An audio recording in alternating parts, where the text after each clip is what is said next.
तो चलिए थोड़ी सी बात करते हैं कि कैसे आरसीबी ने अपने बॉलिंग वेरिएशन से टेक्निकली 147 के अंदर दबा दिया एलएसजी को। मुझे लगता है कि अब ये होती है अगर आप सही तरीके से अपनी स्ट्रैटेजी को बिल्ड करें और उस पर एग्जीक्यूट करने का पूरा प्रयास करें। Josh Hazlewood, I mean, he has just become the king of the economy. उसका मेन एंगल जो back of length of back of length पे ऑफ स्टम्प लाइन अटैक करना है, जो विद नेचुरल बाउंस और स्लाइट अवे मूवमेंट के साथ जो आता है। आई मीन, निकोलस पुरन को उसने शॉर्ट ऑफ लेंथ बॉल से बॉल किया और फिर बॉल जो थी वो पिचिंग मिडिल ऑफ लाइन पे थी, which was angling across the left-hander batsman. So जिससे पूरन was trying to find out the room, which technically made him, get the bottom edge of the stumps, and he got stumped.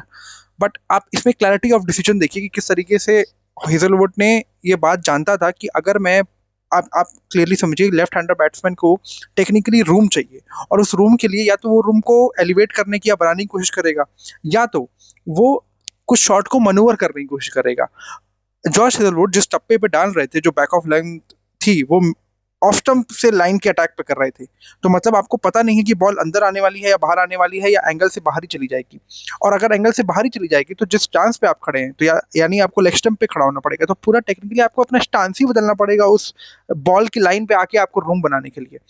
Which is so smart of Josh Hazlewood to do that, कि आप तुरंत उस चीज को execute नहीं कर पाएंगे अगर आप समझ भी गए कि क्या बॉल आ रही है और किस बॉल को कैसे हिट करना है। इसीलिए पंत को जब similar back of length elbow से पे हिट किया गया, जो इंजरी वाला मोमेंट था, हेजलवुड ने वेरिएशन में स्लोअर बाउंसर और ऑफ कटर्स दोनों मिक्स कर दिए थे, जिससे आपको पता नहीं चल रहा था कि अगर मैं लेग स्टंप पे भी आके खड़ा हो गया और ऑफ स्टंप पे रूम बनाने की कोशिश कर रहा हूँ, तो क्या पता कि बॉल जो है वो टारगेट करे ऑफ कटर्स जो है और जो स्लोअर बाउंसर्स हैं।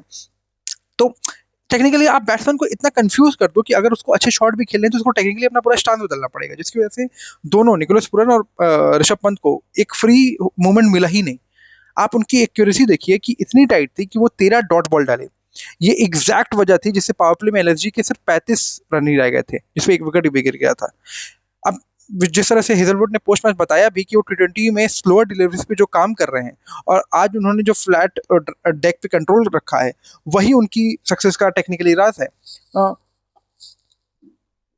रशीक सलामधर, इस खिलाड़ी की बात 2-3 साल से लगातार हो रही है। वो मुंबई के लिए भी खेले, डीसी के लिए भी खेले, और मुझे याद है कई सारे जो अच्छे क्रिकेट के ऊपर बात करने वाले लोग थे, उन्होंने इसको बहुत हाईली रेट किया, जिस वजह से वो पिछले जब डीसी में थे, जब वो इतना मार खा गए थे, तो उनको बहुत गालियां भी पड़ी।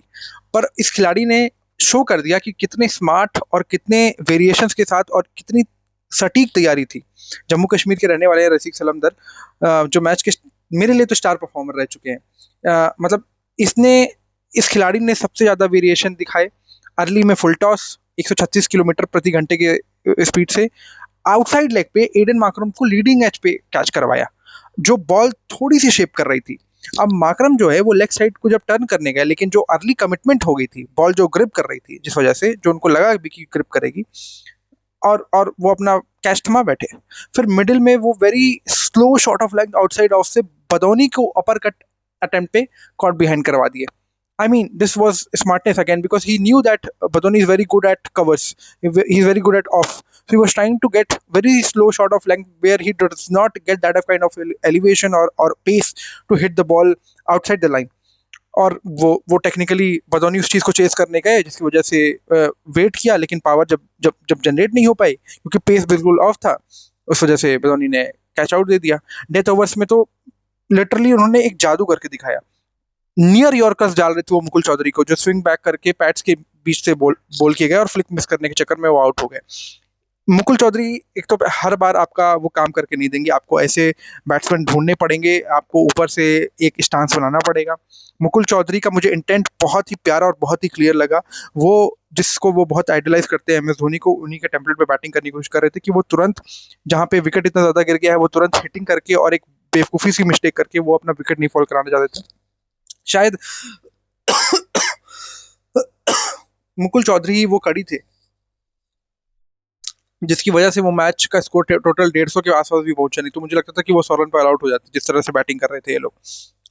टेम्पलेट बहुत सही था, इंटेंट बहुत सही था, एग्जीक्यूशन की कमी रहेगी। जब वो सोचे कि मुझे एलिवेट करना है, जब मुझे स्ट्राइक करना है बॉल को, तब वो एकदम कुछ पलों से रह गए। मतलब अगेन मुझे ये लगता है कि एम एस धोनी जो इतने साल तक, इतने समय तक इस बार काम को लगातार और बार बार किए हैं, उसको कितने हल्के में हम लोग आज लेते हैं और कितने कितने लाइटली हम उस चीज़ को प्रेजेंट करने की कोशिश करते हैं। पर आप ये देखिए कि कई सारे खिलाड़ी उस टेम्पलेट को फॉलो करने की कोशिश करते हैं कि वो मिडिल ओवर्स में स्ट्राइक रोटेशन करने की कोशिश करें जब अर्ली विकेट गिर जाए, और एंड में उस पूरे मैच को चैनलाइज करने की कोशिश करें जब डर जो है वो अगले खेमे में रहे, ना कि आपके ऊपर, प्रेशर अगले खेमे में रहे, आपके ऊपर नहीं। उस टेम्पलेट को 10-12 साल तक लगातार चलाना और उस पर क्रिटिसिज्म लेना, लगातार लेना उस पर, आप सोचिए किस तरह के आप खिलाड़ी हैं। जब 2019 के वर्ल्ड कप में वो इंसान बैटिंग करने आया तो 47 में से 45 मैच में उसने जीत हासिल करवाई थी चेस करते हुए। तो उस लेवल का वो आदमी था, उस कैलिबर का वो आदमी था, जिसके टेम्पलेट को लोग इंटरनली फॉलो कर रहे हैं, क्योंकि वही काइंड ऑफ क्रिकेट हम देखते देखते बड़े हुए हैं कि जब अर्ली विकेट गिर जाए तो आप मैच को रोटेट करने के लिए कोशिश करिए, उसको प्रयास करिए, और फिर एंड के ओवर्स आते आते वो दबाव जो है वो बॉलर्स के डेथ ओवर की आपके ऊपर भी, आपके ऊपर सिर्फ नहीं होनी चाहिए, वो अगले खेमे में जो बॉलिंग टीम है उनके खेमे में भी होनी चाहिए। वो टेम्पलेट जो MS धोनी ने दिया था, उस टेम्पलेट पे कितने सारे लोग प्रयास करने का, बैटिंग करने का प्रयास कर रहे हैं, पर आप देखिए एग्जीक्यूशन नहीं हो पा रही उस चीज़ की। तो जो MS धोनी जिस स्तर की अपनी बैटिंग स्टांस को, जब वो शुरुआत में जिस तरीके से आया था और जिस तरह से उन्होंने अपने आप को इवोल्यूशन के प्रति बढ़ाया और दिखाया और उस पर एक एक्सेल हासिल किया, वो बहुत बहुत बड़ी बात है। मतलब बहुत सारे जो नुआंस लेवल ऑफ क्रिकेटिंग समझते हैं और देखते हैं, उनको ये बात समझ में जरूर आएगी कि वो किस तरीके का टेम्पलेट है और कितना मुश्किल है उसको फॉलो करना। और MS धोनी ने इंटरनेशनल लेवल पे उस चीज़ को बहुत सालों तक फॉलो किया है, और माशाल्लाह क्या जीत जीत भी उन्होंने उस पूरे पूरे जर्नी में पाई है।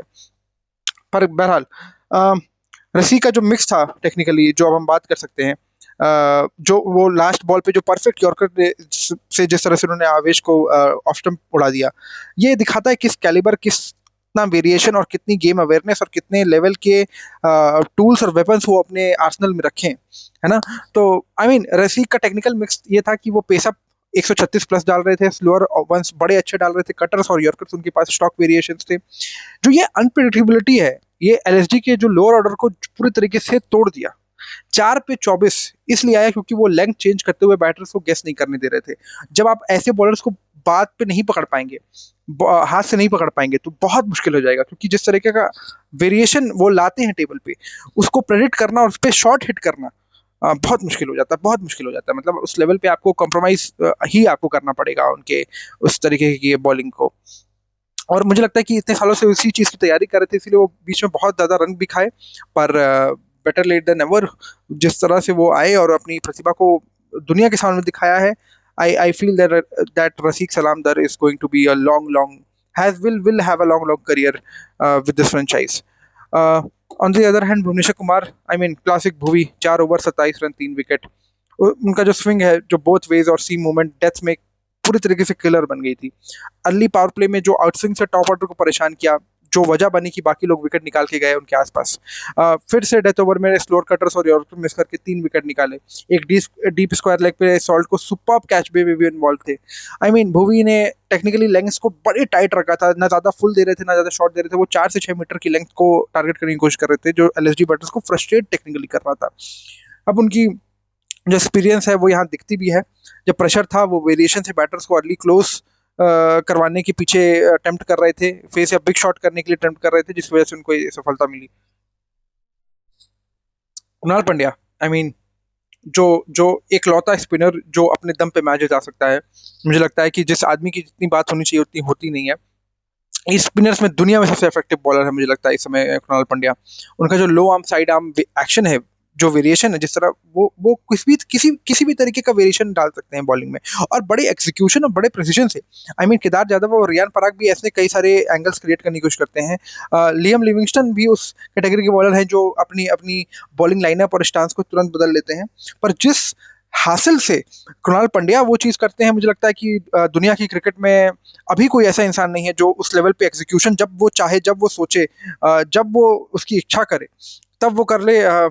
मुझे बहुत कम खिलाड़ी ऐसे लगते हैं। आई मीन मिशेल मार्श को वाइड आउटसाइड ऑफ पे लो ट्राजेक्टरी की से बोल्ड कर दिया। आई मीन मार्श को टेक्निकली वो फोर्स करने गए और बॉटम एज पे मुझे लगता है कि वो प्ले डाउन करने की कोशिश में वो आउट हो गए। अब्दुल समद को लेग साइड ड्रिफ्ट देके लीडिंग एज कवर पे कैच करा दिया। बॉल लेग पे पिच होके बाहर जा रही थी डाउन द लेग्स। जब वो ड्रिफ्ट करने लगे, उनको लगा कि वो कर सकेंगे, क्योंकि बॉल थोड़ा सा स्लो पिच का असर था, कि वो उनको लगा कि बॉल थोड़ा लेट आएगी, जिस वजह से बैट का फेस जो था वो बहुत जल्दी बंद हो गया था। और अब्दुल समद पे हमने बात कर चुकी है कि किस तरह से अपने पोटेंशियल को वेस्ट कर रहे हैं और कितने लेवल और कितने कैलिबर उनके अंदर है और कितने सारे लोग उनके बारे में कसीदे पढ़ते हैं। उस बात को बड़ा वो नीचे गिरा रहे हैं और मुझे लगता है कि अब्दुल समद के पास एक बहुत हाई चांस है कि उनको अब टीम से थोड़ा दिन बैठाया जाए, उनको थोड़ा सा समझाया जाए, उनको और चीज़ें देखी जाए और फिर हिम्मत सिंह जैसे खिलाड़ियों को थोड़ा मौका दिया जाए, क्योंकि Abdul Samad has got a long rope until now, which he has not tried to prove even once or twice. I don't remember any inning of Abdul Samad where he single-handedly at least shown an intent that he could win the match. I mean, of course, we cannot question the intent, but there is no performance as such to leverage the intent what he carries for the team. More over Krunal ने अपनी 100 टाइबल wicket जो थी वो इसी match में ली। उनका variation जो normal arm ball है, साइड आप सोचिए उनके पास कितनी डिलीवरीज है। एक नॉर्मल आर्म बॉल है, एक साइड आर्म स्लाइडर्स हैं, ये जो ड्रिफ्ट मिडिल ओवर्स में स्कोरिंग डालते रहते हैं, वहां से स्कोर रेट को कंट्रोल करने का कोशिश करते हैं। आई मीन भले रन थोड़े ज़्यादा दिए हैं, लेकिन बिग विकेट्स लेके प्रेशर मेंटेन करना ये उससे बेहतर कोई नहीं जानता है। सुयश शर्मा ने भी स्पिन वेरिएशन ट्राई किए, लेकिन थोड़ा महंगा पड़ गया। लेकिन ओवरऑल आरसीबी का बॉलिंग यूनिट जो था एक साथ काम करता दिख रहा है। बहुत समय बाद पेसर्स ने लेंथ हिट की है with cutters lowers one, spinners ने ट्रेजेक्टरी चेंज किया, अपनी प्रोएक्टिवनेस तैयार रखी।